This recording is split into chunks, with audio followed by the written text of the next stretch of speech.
हॉटेलचे तिघे चौघे वेटर्स कोपऱ्यात जमून किती किती हसत असतात. तिला हे हसणं असभ्य वाटतं. ती खिडकीतून खालचा वाहता रस्ता बघू लागते. एक वेटर येतो. क्या दूँ साब? अदबीने विचारतो. बियर लाओ एक ग्लास और एक मैंगो ला. ग्लास नहीं मिलता साहब, बोतल लीजिए. तो क्षणभर विचार करतो. अच्छा बोतल लाओ, एक मैंगो ला साथ में. बियर का पैसा पहिला दीजिए साहब. तो 10ची नोट काढून वेटरच्या हातात देतो. वेटरची पाठ वळताच ती त्याचा हात ओढते. अहो, हे काय तुम्ही चालवलं आहे? सगळी बाटली तुम्ही एकटे पिणार? तूही घेशील थोडीशी? मी मुळीच घेणार नाही, ती पुटपुटते. राहिलं, तो हसतो.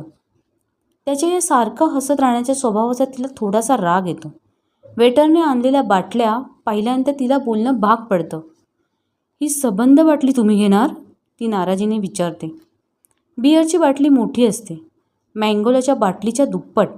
एवढ्या मोठ्याला बाटल्या भरणाऱ्यांचा तिला राग येतो. तसाच ग्लासभर बियर देऊ न शकणाऱ्या हॉटेलवाल्याचाही. आणि बाटलीभर प्यायला तयार झालेल्या तिच्या नवऱ्याचा सुद्धा. तो वेटरला काजू आणि वेफर आणायला सांगतो. मगमध्ये त्याने बियर ओतलेली ती बघते. तपकिरी रंगाचं पातळ द्रव्य त्या नक्षीदार मगमध्ये ओतताना फेसाळतं. तो 4 घोट घेतो. एवढी पिणं जमेल तुम्हाला? ती काळजीने विचारते. सहज. पिण्याचा प्रश्न नाही. एवढी पिऊन तुम्ही शुद्धीवर राहाल का? ती रागवते. एकदा सांगितलं ना तुला, बियर चढत नाही. तो बियर घेत असतो. अधूनमधून काजू वेफर्स तोंडात घालतो. तिचं बायकी मन हिशोब करू लागतं. ही मँगोलाची बाटली संपवावी. बियरच्या बाटलीतली उरलेली बियर त्यात ओतून घ्यावी, घरी न्यावी.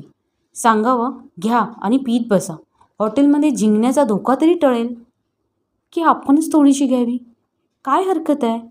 बायका घेतातच की, तेवढीच त्यांना कमी घ्यावी लागेल. पटकन ती स्ट्रॉ उचलून मगमध्ये बुडवते. त्या द्रव्याची अपूर्व चव घेते. तिला बेचव कडवट वाटते. कसेबसे ती 2-3 घोट गिळते. भरकन 1-2 वेफर तोंडात टाकते. मँगोलाने ती चव नाहीशी करण्याचा प्रयत्न करते.